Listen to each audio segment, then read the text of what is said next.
কোথাও যুদ্ধ নোবেল চাইছেন, আবার কোথাও যুদ্ধের উস্কানি দিয়ে যেন দ্বিমুখী চরিত্রের মুখোশী খুলে দেখাচ্ছেন ট্রাম্প। ট্রাম্পের সামরিক পদক্ষেপের হুমকির করা জবাব দিয়েছে নাইজেরিয়া। ধর্মীয় স্বাধীনতার লঙ্ঘনের অভিযোগে যুক্তরাষ্ট্র দেশটিকে বিশেষ উদ্বেগের দেশ হিসেবে তালিকাভুক্ত করায় তীব্র প্রতিক্রিয়া জানিয়েছে নাইজেরিয়া সরকার। আবুজার দাবি, এই পদক্ষেপ সম্পূর্ণ ভিত্তিহীন এবং ভুল তথ্যের উপর ভিত্তি করে নেওয়া হয়েছে। নাইজেরিয়ার তথ্যমন্ত্রী মার্কিন প্রেসিডেন্ট ডোনাল্ড ট্রাম্পের সামরিক হুমকির বিষয়টিকে অযৌক্তিক এবং দেশটির নিরাপত্তা চ্যালেঞ্জের ভুল উপস্থাপন বলে অভিহিত করেছেন। অন্যদিকে নাইজেরিয়ার পররাষ্ট্র মন্ত্রণালয় বলছে, এই তালিকা দেশটির ধর্মনিরপেক্ষ সংবিধান এবং ধর্মীয় স্বাধীনতা রক্ষার রেকর্ডকে ভুলভাবে চিহ্নিত করেছে।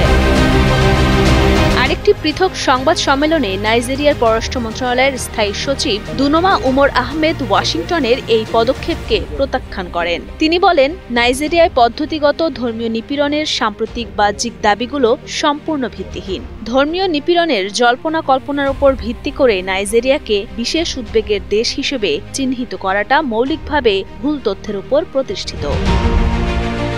উমর আহমেদ আরও বলেন, ট্রাম্পের এই পদক্ষেপ নাইজেরিয়ার ধর্মনিরপেক্ষ সাংবিধানিক ব্যবস্থা এবং ধর্মীয় স্বাধীনতা রক্ষায় দেশটির রেকর্ডকে ভুলভাবে উপস্থাপন করে। নাইজেরিয়ার জনসংখ্যায় প্রায় সমান সংখ্যক খ্রিস্টান ও মুসলিম। এখানকার সম্প্রদায়গুলো একে অপরের সাথে ওতপ্রোতভাবে জড়িত এবং এখানে একটি কার্যকরী বহুধর্মীয় গণতন্ত্র বিদ্যমান।